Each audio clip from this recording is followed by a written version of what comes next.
അപ്പോൾ ഇനി ഞങ്ങൾ വന്നിരിക്കുന്നത് കതിരിക്കാണ് കേട്ടോ. അപ്പോൾ ഇവിടെ ടിക്കറ്റിന് 20 റുപ്പീസാണ്. കതിരി സ്റ്റാർട്ട് ചെയ്ത ടൈമിൽ 10 റുപ്പീസ് ആയിരുന്നു.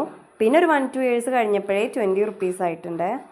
അപ്പോൾ നമ്മളിങ്ങനെ വെൽക്കം ചെയ്യാനായിട്ട് 2 സൈഡിലും കവുങ്ങൊക്കെ നിരയായിട്ട് നിൽക്കുന്നത് കണ്ടില്ലേ. അതുപോലെ തന്നെ നല്ല ഭംഗിയിൽ ചെടിയാളും ബുഷും ഒക്കെ വെച്ചിട്ടുണ്ട്. നല്ല ഭംഗിയുണ്ട് കാണാനായിട്ട്. അല്ലെങ്കിലും ഈ പ്രകൃതി ഭംഗിയൊക്കെ ആസ്വദിക്കാത്തവരായിട്ട് ആരാലേ ഉണ്ടാവുക. അപ്പോൾ അങ്ങനെയുള്ളവർക്കൊക്കെ പറ്റിയൊരു സ്പോട്ടാണ് ഇത്. കുഞ്ഞാവിൻ്റെ അവസ്ഥ ഇന്ന് ഇതാണ് ഗൈസ്. ഹെൽമെറ്റ് പിടിച്ച് നടക്കണം. അത് ഗൈസ് പാവം കുഞ്ഞാവ് എല്ലാ വീഡിയോസിലും ഈ ഹെൽമെറ്റും പിടിച്ച് നടക്കുകയാണ് അവസ്ഥ.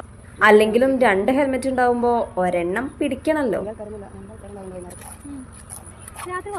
അതുപോലെ തന്നെ നൈറ്റ് ഇവിടെ ഒരു 10 o'clock വരെയൊക്കെ ഓപ്പണിംഗ് ആണ്. ആ ഒരു ടൈം വരെയൊക്കെ ഫുഡും അവൈലബിൾ ആണ്.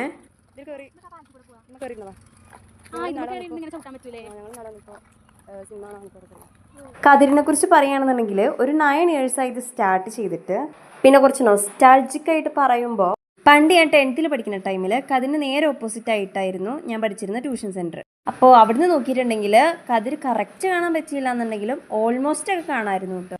അപ്പോൾ പറഞ്ഞു വന്നത് ആ ഒരു ടൈമിൽ കതിരിൻ്റെ ഫുൾ പണിയും തീർന്നിട്ടുണ്ടായിരുന്നില്ല. ഞങ്ങൾക്കാണെങ്കിൽ അതിൻ്റെ പണി തീർന്നോ നോക്കാൻ ഭയങ്കര ഒരു ത്വരയായിരുന്നു കേട്ടോ. അത് കാരണം 10th കഴിഞ്ഞപ്പോഴാട്ടോ അതൊന്ന് ഓപ്പൺ ആയത്.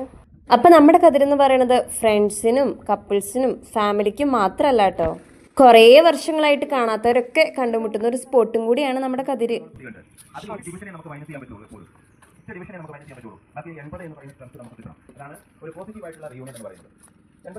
നിങ്ങളിപ്പോൾ കേട്ടില്ലേ, അതൊരു മീറ്റപ്പിൻ്റെ ആയിരുന്നു കേട്ടോ. ഞാൻ ഈ പ്രസംഗത്തിൻ്റെ ടോണൊക്കെ കേട്ടപ്പോൾ എന്തോ പാർട്ടി മീറ്റിംഗ് എന്നായിരുന്നു കേട്ടോ വിചാരിച്ചത്. അപ്പോൾ ഇങ്ങനെ മീറ്റിങ്ങിനും റീയൂണിയനൊക്കെ വേണ്ടിയിട്ട് ഒരു പ്രത്യേകമായിട്ടൊരു പ്ലേസ് തന്നെ അവർ അറേഞ്ച് ചെയ്തിട്ടുണ്ട്.